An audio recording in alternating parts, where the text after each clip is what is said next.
Akhir Februari 2026 jadi momen ketika api konflik benar-benar meledak. Serangan besar-besaran Israel dan Amerika Serikat ke wilayah yang dikaitkan dengan Iran bukan hanya menghantam target militer, tapi juga menelan korban sipil, termasuk sekolah dasar putri di Hormozgan. Timur Tengah resmi masuk babak perang terbuka. Pada akhir Februari 2026, ketegangan yang selama ini menggantung di udara Timur Tengah akhirnya benar-benar runtuh menjadi kobaran konflik terbuka. Hubungan antara Iran dan Israel yang memang sudah lama berada di titik beku, kini berubah menjadi konfrontasi langsung yang melibatkan kekuatan militer terbesar di dunia, Amerika Serikat. Dunia tidak lagi berbicara soal perang bayangan atau operasi intelijen tersembunyi. Ini adalah serangan terbuka dengan dentuman yang terdengar hingga ribuan kilometer. Sabtu, 28 Februari 2026, menjadi hari yang akan dikenang sebagai titik balik. Di saat sebagian besar warga Teheran bersiap menutup hari dengan rutinitas biasa, langit mendadak menyala. Jet tempur melintas cepat, diikuti rentetan rudal jelajah yang menghantam sejumlah titik strategis. Pemerintah Amerika Serikat menyebut operasi ini sebagai Operation Epic Freedom, sementara Israel menamainya Operation Raging Lion. Dua nama berbeda, satu tujuan yang sama, menghantam kemampuan militer dan nuklir Iran hingga lumpuh. Target yang diumumkan secara resmi adalah fasilitas pengayaan uranium, pusat komando militer, serta lokasi yang disebut sebagai basis penyimpanan senjata strategis. Namun realitas perang tidak pernah sesederhana siaran pers militer. Ledakan yang mengguncang kota-kota Iran tidak hanya menyasar beton dan baja, tetapi juga ruang-ruang yang dihuni manusia. Salah satu insiden yang paling menyayat perhatian dunia terjadi di sebuah sekolah dasar putri di Provinsi Selatan.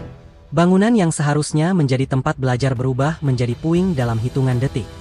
Laporan awal dari Islamic Republic News Agency dan Tasnim News Agency menyebut puluhan korban jiwa, sebagian besar anak-anak perempuan dan guru. Beberapa jam kemudian, angka korban terus bertambah. Tangisan keluarga bercampur dengan sirene ambulans. Narasi, operasi presisi, mulai dipertanyakan, terutama ketika gambar-gambar korban sipil menyebar cepat di media sosial global. Di Washington, pernyataan resmi disampaikan oleh Presiden Donald Trump yang menegaskan bahwa serangan tersebut adalah langkah defensif untuk mencegah ancaman nuklir Iran. Di Tel Aviv, pejabat militer Israel menyatakan bahwa ancaman dari Teheran sudah melewati batas toleransi keamanan nasional. Namun Teheran tidak tinggal diam.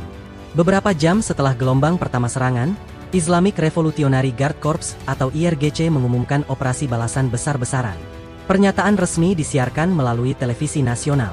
Nada bicaranya tegas, penuh peringatan, dan tanpa kompromi. Gelombang pertama rudal balistik diluncurkan menjelang fajar. Langit yang biasanya sunyi berubah menjadi lintasan cahaya menyilaukan. Sistem pertahanan udara Israel langsung aktif. Israel Defense Forces mengerahkan sistem Iron Dome, David S. Sling, dan Arrow untuk mencegat ancaman yang datang bertubi-tubi.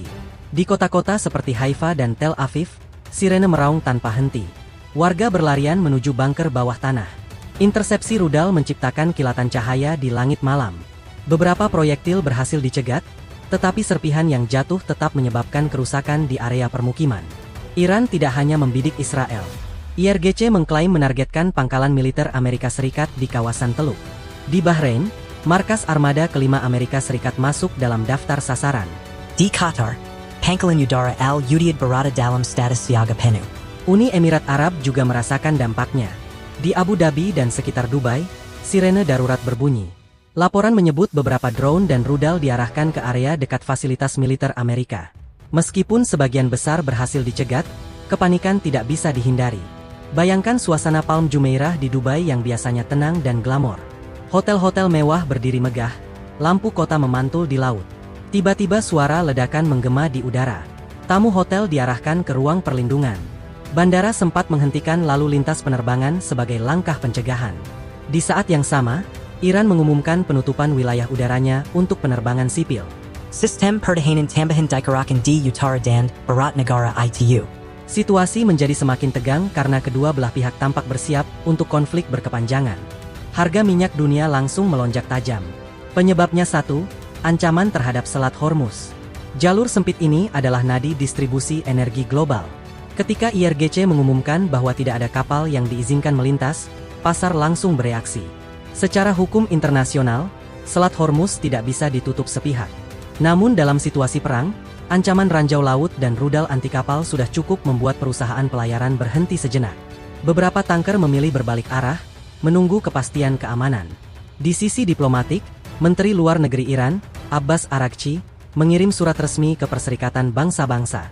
Dalam surat itu, Iran menuduh Amerika Serikat dan Israel melanggar piagam PBB.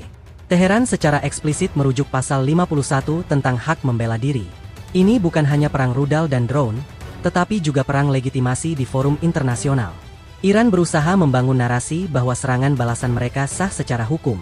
Sementara itu, Israel menetapkan status darurat nasional. Cadangan militer dipanggil. Tempat perlindungan sipil dibuka 24 jam. Pemerintah mengimbau warga untuk membatasi aktivitas luar ruangan. Amerika Serikat meningkatkan status siaga di seluruh pangkalan Timur Tengah. Kapal perang tambahan digerakkan ke perairan Teluk. Sistem pertahanan Patriot dan THAAD diperkuat di beberapa titik strategis. Konflik ini juga mengguncang pasar global. Bursa saham di Asia dan Eropa melemah. Investor mencari aset aman. Emas dan dolar menguat tajam dalam hitungan jam. Di Iran, pidato pemimpin tertinggi Ali Khamenei menjadi sorotan. Ia menegaskan bahwa jika Iran diserang, maka balasan akan lebih keras dari konflik sebelumnya. Pernyataan itu kini terasa bukan sekadar retorika. Ledakan lanjutan dilaporkan terjadi di kota Zanjan. Beberapa sumber menyebut adanya ledakan sekunder besar, indikasi bahwa depot amunisi atau fasilitas penyimpanan rudal menjadi sasaran. Ini menunjukkan bahwa serangan bukan insiden satu malam, melainkan rangkaian operasi berkelanjutan. Di Israel, kehidupan sehari-hari berubah drastis. Sekolah ditutup sementara. Pusat perbelanjaan sepi. Transportasi umum beroperasi dengan pengamanan ketat. Di negara-negara Teluk, warga asing mulai mempertimbangkan evakuasi. Kedutaan besar beberapa negara mengeluarkan imbauan perjalanan. Maskapai internasional menyesuaikan rute untuk menghindari wilayah udara berisiko. Analis militer menyebut situasi ini sebagai potensi perang regional penuh. Keterlibatan langsung Amerika Serikat memperluas skala konflik jauh melampaui batas Israel dan Iran. Di media sosial, perang narasi berlangsung sengit. Video intersepsi rudal, bangunan runtuh, dan pidato pejabat menyebar cepat. Opini publik global terbelah antara mendukung tindakan pencegahan dan mengecam dampak kemanusiaan. Lembaga bantuan internasional memperingatkan potensi krisis pengungsi jika konflik berlarut. Negara-negara tetangga bersiap menghadapi gelombang warga sipil yang mungkin melarikan diri dari zona perang. Sementara diplomasi internasional mencoba membuka jalur komunikasi darurat, suara ledakan masih terdengar di berbagai titik. Tidak ada tanda bahwa kedua pihak siap mundur. Timur Tengah kini berada di persimpangan sejarah baru. Konflik yang awalnya diklaim sebagai operasi terbatas telah berubah menjadi konfrontasi multifront yang melibatkan darat, udara, laut, ekonomi, dan hukum internasional. Dan dunia hanya bisa menahan napas, menyaksikan apakah ini akan menjadi perang regional terbesar dalam dekade terakhir, atau masih ada ruang kecil untuk jeda sebelum api membesar lebih jauh.